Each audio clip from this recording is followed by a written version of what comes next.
Hello, friend. I'm John Carter. Welcome today to the Carter Report.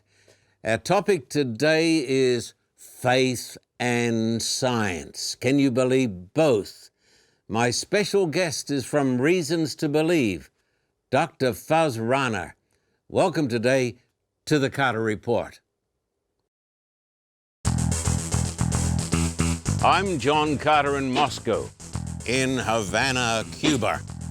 Now in Kiev, the capital of Ukraine. I'm John Carter in Petra, right here in communist China, reporting from India. Hi, I'm John Carter in the Solomon Islands. I'm John Carter in Soweto, from El Salvador. I'm John Carter in Sydney, Australia. John Carter brings together faith and science. With us today is Dr. Rana, who comes to us from that great Christian organization, scientific organization, Reasons to Believe. They believe that faith and science are compatible. Would you believe it?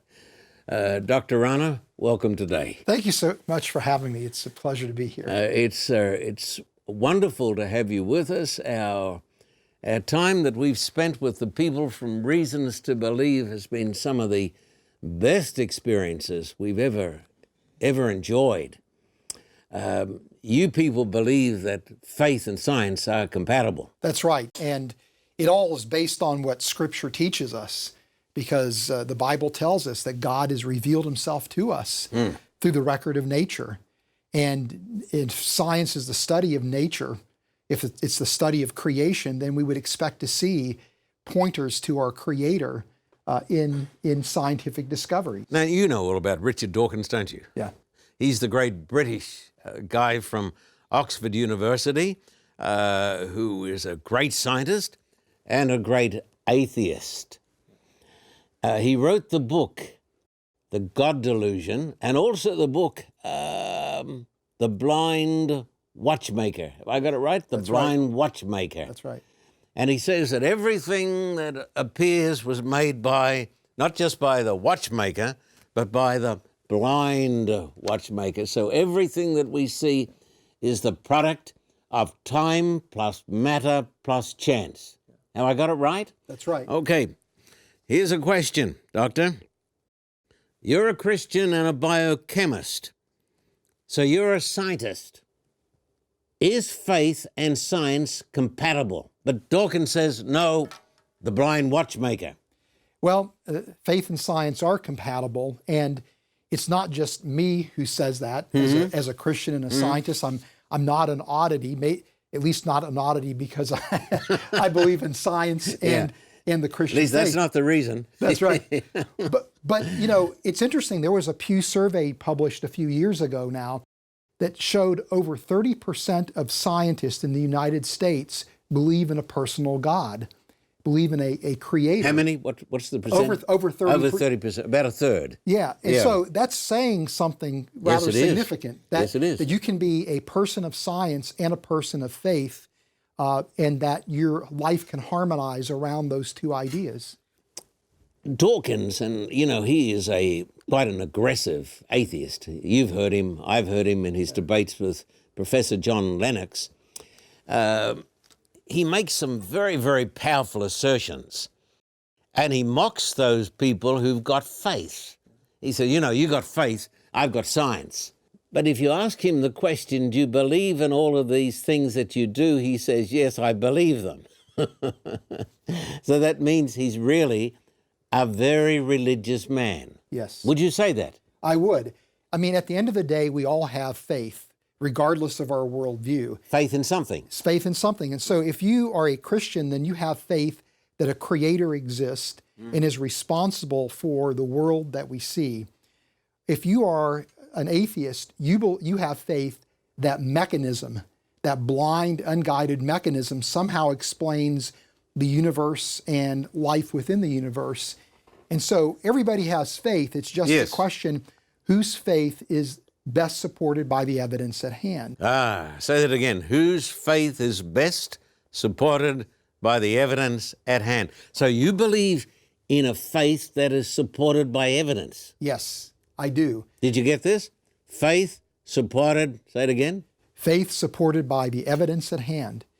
You know, and to me, you know, the biblical view of faith is not just blindly believing that God exists. Well, some people think it is, though. Yes, but that's not the biblical concept of faith. The biblical concept of faith is that there are reasons that undergird the leap of faith that we take.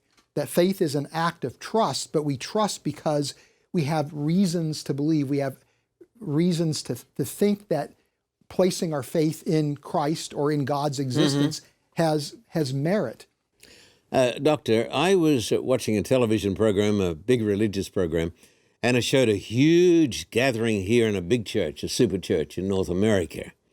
And the question was postulated, why we believe in the resurrection of Christ. And they asked this charismatic young American pastor, why do you believe in the resurrection of Christ? And he got up and he went to the microphone, and to thunderous applause, he made the statement, I believe in the resurrection of Christ because of my faith. Everybody, well, you know, I thought, pardon my saying, I thought that was about the most inappropriate answer a person could ever give. Yeah. Because I believe in the resurrection of Christ, not because of blind faith. I believe in the resurrection of Christ because it happened. Yeah. And I believe that there is evidence that it happened. Right. You know, hundreds of eyewitnesses. Yeah. And some of them wrote it down. The evidence as strong as is used in any court today. Eyewitness evidence. Also, other evidence. What happened to the body? Here was the body, and what happened to the body? Yes. The only solution to that question is that the body got resurrected and came out of the grave. And you know many of these arguments. Yes. But with you, and I say to the television audience today, we do not believe in faith in faith. We don't believe in blind faith. We believe in a faith that is based upon hard scientific fact. That's right. And the bottom line is that the scientific evidence shows us that the universe had a beginning. And this is exactly what we see in Genesis 1:1. In the beginning, God created the heavens and the earth. We see design in the universe. But tell me the scientific evidence for a beginning. Well, for example, there's something called the cosmic background radiation. Yes. And that radiation is the leftover radiation from the beginning of the universe, from the event that brought the universe into existence. And so that would be just one example. In fact, there's even ripples in that radiation that are exactly what you would predict if indeed the universe had a beginning. So that would be an example of some of the hard evidence that indicates the universe had a beginning. Well, if it had a beginning, there must be something outside the universe. There must be a beginner. That caused it, exactly. Or when we look at the universe, we see design. Or when we look in biological systems, we see design. Design comes from a designer.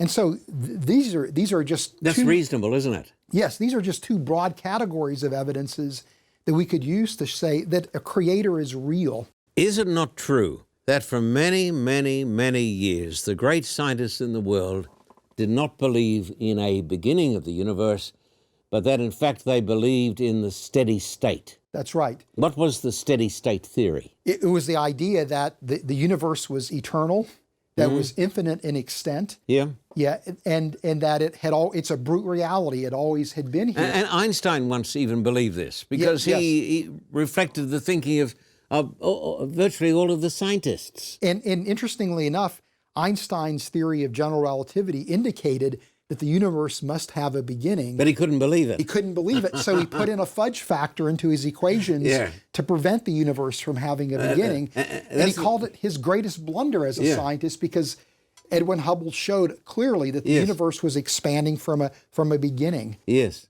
And so for many, many years, the world's great scientists, including Albert Einstein, believed in the steady state theory that the universe had always existed. Yep. And yet there was an annoying little text over here in Genesis that said, in the beginning, God created the heavens and the earth. Why are we certain? What's What is some of the scientific evidence to support the idea that is called today by every scientist, they call it the Big Bang? Yeah. Now, some Christians are turned off by the terminology, the Big Bang, but they don't need to be worried about that. When scientists talk about the Big Bang, they're talking about a time when there was nothing, then all of a sudden there was everything. Give me some more of the evidence for the Big Bang, for the point of cosmic creation that we believe today. Well, the classic evidence is that the universe is expanding, and that the further an object is away from us, the faster it's expanding. And tell me more about this. So, well, the idea is that think of the universe as if it was like a grenade exploding. Yes. If a grenade explodes, if you stop that explosion at a point in time, you would see that the shrapnel is at different distances from the point of the explosion. Well, the shrapnel that's the furthest away is flying at a faster rate than the shrapnel that's closer to the point of the explosion. Yeah. And this is exactly what the universe looks like. The objects that are further away are accelerating away from us faster and faster. The objects that are closer are moving at a slower rate. And so when you run the universe backward in time, you wind up with this point, this beginning that suggests the universe wasn't infinite and eternal, but it recently came into existence. And so this is, again, shocking. When this was discovered, this was shocking to the scientific community. They said they were afraid of it because of the theological implications. Yes. Yes. That's almost sounded a little bit like religious prejudice. Yes. We can't accept this scientific idea because it's against our preconceived ideas. All right, the universe had a beginning. That is a fact. We know when it took place, and we have a ton of evidence to believe it. This is not faith. We have a ton of evidence to believe it. It is scientific. The universe had a beginning. Genesis 1:1 is absolutely true. In the beginning, God created the heavens and the earth. Yes. Dawkins says, Doctor, that you can't believe in God today because of recent scientific discoveries. To me, I would say that recent scientific discoveries make disbelief in God impossible, not make belief in God impossible. So to me, the scientific evidence screams that there must be a creator. And to me, I think the most compelling evidence, and I'm biased, of course, because I'm a biochemist, comes from the arena of biochemistry. Yes. You know, the molecules that make up living systems, the molecules that are found inside the cell, those systems, to me, just scream design, scream the handiwork of a creator. I want you to talk to me about this because, you know, I've read some of your books and I've been blessed by your books, and I greatly appreciate the work of Reasons to Believe because they're bringing forth scientific evidence so that a thinking, honest person can believe in God. You folks don't say to people, we want you to take the existential leap of faith and just believe. You say, now, here we got the evidence. Yeah. Tell me some of the evidence from the world of biochemistry, from the world of biology. I don't know anything about this. And I think some of the folks who are watching the program won't know much about it either right now, but they're going to know a lot about it after listening to you. Yeah. Tell us about the world of the cell and all of this stuff. Well, I mean, the one way to think about the cell is like it's like a very large city where there's all kinds of activities taking place inside the cell. How big is a cell? Well, it depends on the type of cell that you're looking at. The smallest cells would be on the order of about 1 micron. That would be about 1/1,000,000th of a meter. And some larger cells would be on the order of 100 microns or so. So you can't see them with the naked eye? No. You have to have a microscope to see them. And you've seen them tons of times? Yes, I have. But to me, it's not the cell itself that's interesting. It's all the stuff going on inside the cell. So you got this tiny, itsy-bitsy little thing that you can't see with your eye, but each cell is like a little city or a big city? It's like a massive city, like the city of Los Angeles. There's all kinds of activity going on, even in the simplest cell.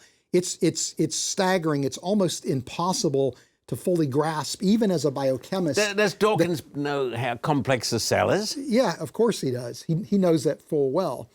But it's not just simply that the cell is complex. It's the nature of the complexity that, to me, is mind-boggling. You know, there's an elegance, there's a sophistication to it, but there's also an eeriness to that complexity in that when we look at the cell, we see systems that look just like the types of systems that we would build as designers. You know, every city needs energy to run its operations. Well, the cell is no different. And in fact, it has these little power plants called mitochondria that are producing energy for the cell. And integral to that energy production... Are they really little powerhouses? They literally are powerhouses. They really are? Yes. And you've seen them? I've seen them, and I've studied them. You know, and one of the protein complexes that's in this powerhouse is called ATP synthase. That's a mouthful, but it's literally an electrically powered rotary motor where there's an electrical current that flows through a motor component that's embedded in a membrane, and as that positively charged proton makes its way through the channel, it rotates that motor, and as it rotates, it causes a rotor to rotate that's extending from the surface of the motor. Can this be seen? Yes, and people have produced animations of this. It's amazing. It's literally a machine. And there's a cam at a right angle, there's a turbine, and that cam hits the turbine and it causes this mechanical movement that then that energy is used to form a compound called ATP that is like the gasoline inside the cell. Yeah. But this is an electrically powered rotary motor that operates at almost 100% efficiency. It's a frictionless motor. And in fact, there are scientists It's better than a Tesla. It's much better than a Tesla. But it is one of the most remarkable protein complexes in nature. But here at the powerhouse, you have this, in effect, this electrically powered turbine that is generating the energy that the cell uses. And this is just one example. But this happened by itself. Well... It happened, Doctor, we got to be scientific now. Dr. Dawkins would tell me it was made by a blind watchmaker. And nobody knows where the watchmaker came from, but somehow a watchmaker came along and all of this, it just happened. It was a product of time plus matter plus chance. But, I mean, think of it this way. If you opened up the hood of your automobile engine, would you say a blind watchmaker produced that engine? Or would you say that there was a mind that conceived that design and then took deliberate steps to implement that design? And when you see the same thing in the cell, the natural inclination would be that this is really the product of a mind. To say that this is a blind watchmaker, to me, is where the leap of faith is coming in. Now, something else that... So Richard Dawkins is really a very religious man. Yeah. He has a tremendous lot of faith. He does. And he's got a big cult following. He does. And they have a church they call the Church of the First Atheists. Yes. This is true, isn't it? It is. And I'm not trying to be funny, but this is absolutely true. It is true. Atheists say, we've got facts, we believe in science. No, you believe in faith. Tell me more about this tiny little thing, this cell thing. Now, something that keeps me awake at night in a good way is the fact that DNA, which is the set of instructions in the cell that actually tells the cell how to make all these different protein machines that we're talking about, it contains digital information. The information in DNA is digitized. Tell me about DNA. DNA is the like I said, the set of instructions inside the cell. It's What's a molecule. it stand for? Deoxyribonucleic acid. Okay, I'll remember that. But it's essentially you can think of it as just a string of digital data. And it's tiny. And it's extremely tiny. But you can't see any of this stuff. No, but there's massive amounts of it too inside the cell. It's inside the cell. Yes. That is so tiny that you can't see the cell. Right. But what's interesting is that there are these protein machines that manipulate DNA, and people have recognized recently that those machines that are manipulating that digital information are literally operating like a computer system. It's literally a computer system that is taking place inside the cell. It's incredible, all of this, isn't it? In fact, the way the cell manipulates DNA is so much like a computer that it's given birth to a whole new area of nanotechnology called DNA computing. That's to copy it. Yes, where scientists are literally building computers in the lab now using DNA and the protein machines that manipulate DNA, and they're held in these little tiny test tubes that are that big, and they're more powerful than the most powerful supercomputer system we've ever built as a human being. I find this almost incomprehensible. You're saying they're building tiny little computers today, Yes. replicating the DNA in a cell, Yep. and these tiny things are more powerful than Yes. my iPhone. Yes. Yes. And so to me, back to this idea, if you saw an iPhone in the beach, sitting on the ground, what would you conclude? That was It just happened by itself. Nobody made it. That's right. Yeah. No, of course we would conclude Of course. that this is the product of a mind. Yes. Because at the end of the day, cell phones are computers. Of course they are. And you could argue a computer is the pinnacle of our engineering accomplishment. Now, this is new to me. Tell me about how they're building these tiny, tiny, powerful computers. Well, they're basically throwing the DNA into a test tube along with the proteins, and by playing around with the digital data in the DNA and by adding the right proteins at the right time, they can carry out very complex computer operations. And these are tiny, tiny, tiny. How tiny are these computers? Well, these are essentially at the molecular scale. But, in the lab, the best you can do is manipulate them in a little tube like this. But even in a sense, in that little test tube, there are millions and millions and millions of DNA computers all working simultaneously, or operating systems all working simultaneously inside that test tube to carry out these complex operations. Now, my television audience is going to say this. I hope you're going to say this. If everything you're telling us today is true, and I've got no doubt that it is true, why are there atheists? Why is Richard Dawkins an atheist? How does he handle this information? Why does he say it was caused by a blind watchmaker? And I say this with hopefully some measure of caution and respect, but I don't think people are atheists because of the lack of evidence for God's existence. So then again, you don't think they're atheists because of the lack of evidence? Yeah. I think at the end of the day, it boils down to they simply don't want God to exist. And appealing to evolution and the blind watchmaker is just a convenient way to sidestep the reality of a creator. And could it possibly be true that some atheists have been terribly treated by so-called Christians? Children have been abused by members of a religious order. And these people have got so much pain and hurt and maybe hate in their hearts. And they direct this towards the God of the Bible, and therefore they become abusive of that God. Yeah. But is it not true, Doctor, that people who've done these horrendous acts in history, in the Inquisition and the pedophiles, they're the very, very, very opposite of Christ? Yes, exactly. People can carry out horrific acts in the name of the Christian faith. The priests in the Inquisition. But it doesn't mean that they're operating in a way that would be pleasing to Christ, or that they're genuinely following the teachings of Christ. Yeah. And so I think we have to separate Christ from Christians. Yes. Because at the end of the day, Christians are human beings, and sadly, we all hurt one another. Yes. Even with the best of intentions. But some do it much more effectively than others. Some have done things that are a part of the Antichrist system. Yeah. And the system of pedophilia that has existed in some churches is indeed something which is evil. It's satanic. Yes. And atheists have got to realize that this has got nothing to do with Christ at all. Let me ask you this. I can see you're a strong Christian.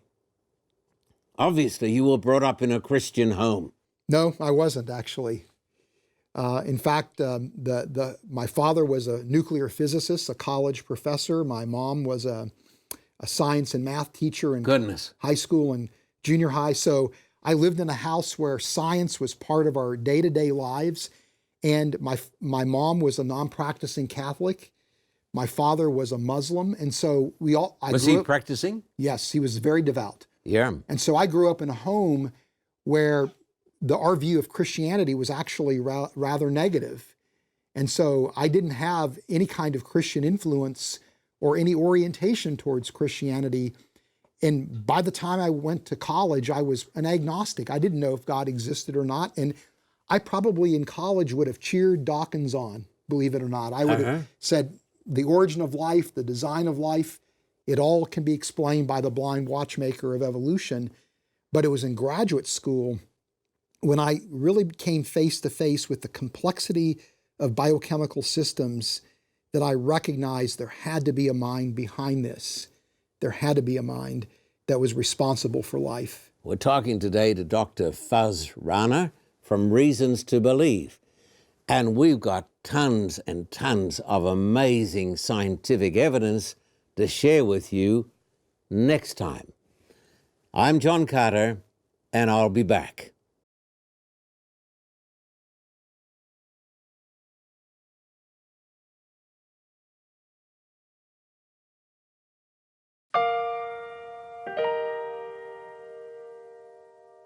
Hello, friend.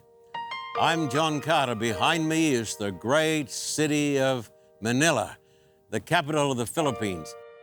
Did you know, this is quite amazing, there are more people living in this area than in New York City, and Christ died for these people. We came here, a long time ago, back in 1984. What's that, 35 years ago? And we came here with a team of young people, and we came to the PICC. It is our intent to come here, hire the biggest hall that's available, the greatest outdoor stadium, whatever it takes. You've got more than 20 million souls out here. And I say it again, these are people for whom Christ died. I'm asking you to pray for the people of the Philippines. Please pray for the people here in Metro Manila. And please write to me, John Carter, Post Office Box 1900, Thousand Oaks, California, 91358. In Australia, write to me at Terrigal at the address that is now showing on the screen. We're back in Manila, and we're back with a message from God. That message is, Christ died for you, and Christ is coming again soon. Please support us. Write to me today, Post Office Box 1900, Thousand Oaks, California, and also write to me at Terrigal in Australia.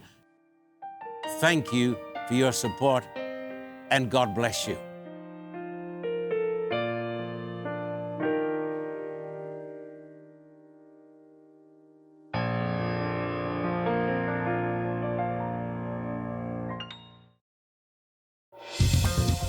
For a copy of today's program, please contact us at P.O. Box 1900, Thousand Oaks, California, 91358.